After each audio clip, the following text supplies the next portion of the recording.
चल भाई मोबाइल निकाल। अरे वैसे तो आप मोबाइल पे ही देख रहोगे वीडियो, तो मोबाइल तो निकला ही हुआ होगा ना।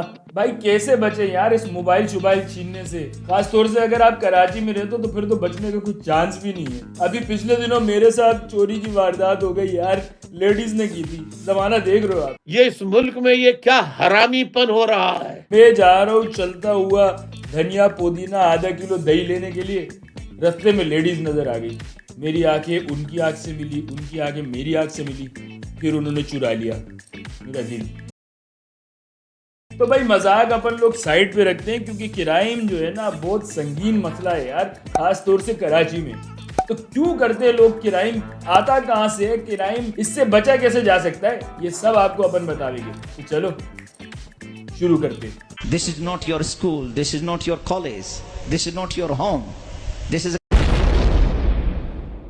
तो देखो भाई क्राइम दुनिया में हर जगह पे होता है। जैसे बराबर वाले मुल्क में अन्नू मलिक गाने चुराता है ना। दिलेर मेहंदी का एक गाना था भाई, दिल पे छुरियां चलाइयां। तो आपने कभी सोचा इतना भयानक ख्याल उनको आया कहां से भाई? यूके से आया है। यूके में 2022 में कोई हजारों के हिसाब से ना लोगों पे चाकू के वार हुए, 50,000 लोग चाकू का शिकार हुए, जिनमें से अक्सर लोग मरे भी हैं। और आपको यहाँ मजाक से फुर्सत नहीं मिल रही है यार, बकरीद का ही इंतजार कर लेते कम से कम। आपको पता है अमेरिका में और पेशावर में क्या चीज कॉमन है? दोनों जगहों पे गन कल्चर बहुत आम है। अमेरिका में गन रखना बहुत आसान है क्योंकि वो इसे अपना बुनियादी हक समझते हैं, और पेशावर में इसलिए कि गैरत की बात आ जाती है, इज्जत की बात आ जाती है। सबका अपना अपना होता है ना यार। अभी आप सोचो कि आप पेशावर की गलियों में क्रिकेट खेल लो, आपने शॉट लगाया, गेंद किसी के घर में गई और वो अंकल बंदूक लेके आ गए, आप गेंद लेने गए थे, गोली खा के आ जाओगे यार। और ये तो मैं आपको फोर सपोज बता रहा हूँ यार, ऐसे क्राइम बहुत होते हैं कि बस आपस में लोगों का झगड़ा हुआ, बंदूक निकाल के एक दूसरे को टपका दिया।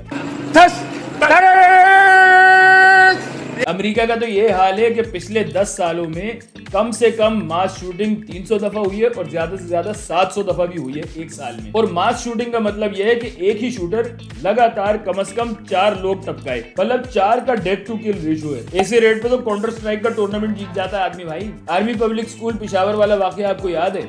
अमेरिका में ऐसे वाकयात सैकड़ों की तादाद में हर साल होते हैं। तो कोई एक पागल आदमी बंदूक लेके बस घुस जाता है और मारना शुरू कर देता है बच्चों को। आदमी तालीम भी हासिल नहीं कर सकता यार। और इस सब के गिर्द $3 बिलियन की स्कूल सिक्योरिटी की इंडस्ट्री खड़ी कर ली अमेरिका में। और यहाँ पे भी हालात कम नहीं है। अपने स्कूल में सुबह 7:30 बजे जा रहे हैं, गार्ड आपकी आईडी चेक कर रहा है। अब कौन पागल है जो 7:30 बजे उठ के स्कूल जाता है? लेकिन है ऐसे पागल लोग भी हैं, तभी तो क्राइम हो रहा है। तो अभी अगर आप अपना फ्यूचर सिक्योर करने के लिए अमेरिका जा रहे हो तो देख लो यार, फ्यूचर तो शायद सिक्योर हो लेकिन आप सिक्योर नहीं हो। कराची में 2 से 2.5 सालों में 1200 लोगों को स्ट्रीट क्राइम में गोलियां मारी गई हैं, जबकि पिछले अगस्त में ही स्ट्रीट क्राइम 6000 दफा रिपोर्ट हुए हैं। कोई पूछने वाला ही नहीं है, कोई जवाब देने वाला ही नहीं है।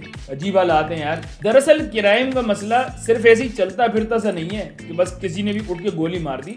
ये बहुत गहरा मसला है। तो सबसे पहले तो देखते हैं क्राइम कर कौन रहा है। सबको पता है कौन कर रहा है, शाहद फतेह अली खान गाने गा के। इसमें डंडा है, इसमें डंडा है। लेकिन बात यह है कि भाई ये हजारों की तादाद में क्राइम हो रहा है, गोलियां अगर चले जा रही हैं तो ये हथियार असला आ कहां से रहा है? एक तो मसला ये है कि यहाँ पे थानों में भी ना ग्रुप वगैरह बने हुए। और फिर फर्ज करो कि आपका फोन या वॉलेट वगैरह चोरी हो जाता है, आप जाते हो FIR कटवाने के लिए, तो FIR वो काटते नहीं है कि नहीं यार एक तो काम बढ़ जाएगा, कच्चा पर्चा काट देते हैं जो मैं और आप भी बना ले। और फिर ये भी है ना कि भाई क्राइम रिपोर्ट हो रहा है अगर, तो उस थाने की हुदूद में क्राइम बढ़ेगा, रिपोर्टें जाएंगी IG साहब तक, IG साहब फिर सवाल पूछेंगे कि ये हो क्या रहा है। तो आसान हल ये है कि क्राइम को आप रिपोर्ट ही नहीं करो। लेकिन चलो फर्ज करो, फॉर सपोज आपके साथ चोरी होती है, डकैती होती है और FIR कट भी जाती है, चोर पकड़ा भी जाता है। भाई आप फर्ज ही कर सकते हो क्योंकि 60% पुलिस की फोर्स तो very important peoples party. It was at this moment that he knew. नहीं, वेरी इंपॉर्टेंट पर्संस यार, VIP लोग जो है ना, उन लोगों की हिफाजत करती है, उनको कुछ ना हो जावे। आपको होता है होवे यार, इसको क्या फर्क पड़ रहा है। चलो फिर भी आपकी बदकिस्मती ये कि क्राइम हुए, लेकिन आपकी खुशकिस्मती ये है कि वो 40% जो पुलिस की फोर्स बची थी उसने आपका केस रजिस्टर कर लिया, FIR हो गई और फिर अब आपका केस अदालत में पहुंच गया। अभी आपको मिलेगा इंसाफ, मिल तो जाएगा, अभी नहीं मिल सकता भाई। 1,45,000 केस है जो कोर्टों में फंसे हुए। 1,45,000 लोगों का मसला हल होगा तब जाके आपका नंबर आएगा। तो चुपके आप ना साइड पे बैठ जाओ। आप तारीख पर तारीख, तारीख पर तारीख, तारीख पर तारीख। तो भाई अगर केस भी रजिस्टर हो गया, चोर पकड़ा भी गया, तो अभी उसको कहाँ रखेंगे, करेंगे क्या? छोड़ना ही पड़ेगा। फिर नहीं भी होगा तो पैसे वैसे दे के इधर उधर डील करके बाहर निकल जाएगा और फिर डकैती करता फिरेगा। तो फिर इसी वजह से आपको ऐसे ऐसे वाकयात भी मिलते हैं कि कोई चोर डकैत अगर पकड़ा गया है तो किसी ने इंसाफ की नहीं सुनी, बंदे को पकड़ा और लोगों ने मिल मिला के उसका वहीं पे खात्मा कर दिया, जो कि खुद भी एक क्राइम है भाई। तो जैसे वो शादी में अंकल लोग बैठ के बात कर रहे होते ना, भाई ये क्राइम तो ऐसे खत्म होगा कि सियासतदानों को कमरे में बंद करके बम से उड़ा दो। अभी इन चचा को कौन समझाए कि यार जुर्म खत्म करना है तो उसके लिए और जुर्म थोड़ी कर सकते हैं यार। जुर्म खत्म करके आप मुल्क को बेहतर कैसे करोगे जब हर आदमी को कमरे में बंद करके उड़ा दोगे तो बचेगा कौन? इससे ज्यादा आसान हल है मेरे पास, मुझे सब आता है। आप ऐसा करोगे क्राइम को आप लीगल कर दो, मसला ही खत्म। क्राइम ही नहीं रहेगा तो क्राइम होगा कैसे? जैसे पाकिस्तान में गुर्बत का खात्मा करने के लिए गरीबों को ही मार देते हैं, खत्म कर। मर्डर को आप लीगल कर दो तो कत्लो गारत होती रहे, कोई रिपोर्ट करने की जरूरत भी नहीं पड़ेगी। और वैसे भी अमीर आदमी के लिए मर्डर तो लीगल है ही ना यार, चाहे वो गोली से मारे या गाड़ी से मारे, जैसे भी मारे। अच्छा, लेकिन मर्डर के अलावा भी अगर बात करें तो बहुत सारे क्राइम ऐसे जिनको अगर लीगल कर दिया जाए तो इतना फर्क पड़ता नहीं है। जैसे मेरिजुआना जो है ना, फूकने वाला आइटम, गांजा, चरस, दुनिया के बहुत सारे ममालिक में आपने देखा होगा कि इन्होंने लीगल करना शुरू कर दिया।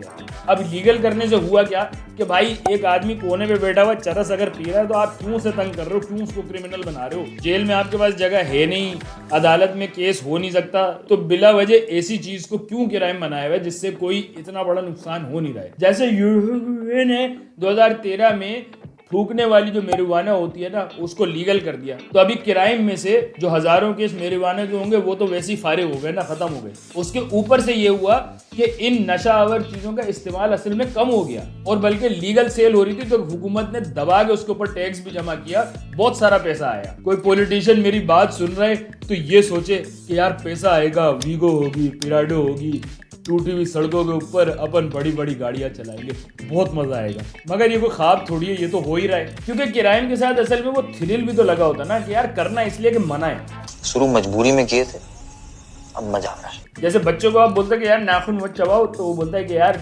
इसको ना और तंग करूंगा बेटा, और नाखून चबाऊंगा मैं, और चबाता रहता है। तो भाई एक तो ये लीगल करने वाला हल है, दूसरा ये है कि गैर मकामी अफराद को आप कराची में आने ही नहीं दो, घुसने ही नहीं दो, बल्कि पूरा कराची खाली करा दो। कराची में कोई रहेगा ही नहीं तो सब गैर मकामी हो जाएंगे। इस तरह भी हल हो सकता है। तो अभी कहने का मतलब ये है कि क्रिएटिविटी अगर आप इस्तेमाल करो तो हल तो हर जगह आपको मिलेगा, लेकिन बात यह कि हल अगर करना चाहो आप तब। बहरहाल सिर्फ दुआ ही कर सकते हैं कि यार और कहीं नहीं तो कम से कम अपने शहर कराची में से ये क्राइम का खात्मा हो जावे यार, लोग सुकून से रह सके, थोड़ा लाइफ में आगे बढ़ सके यार। सर पे चढ़ी हुई एक तो महंगाई की टेंशन है, उसके ऊपर से क्राइम से भी बचना है, क्या क्या करे आदमी यार। तो इसी दुआ के साथ वीडियो खत्म करते हैं कि हालात बेहतर हो जावे। खुदा हाफिज। पाकिस्तान जिंदाबाद।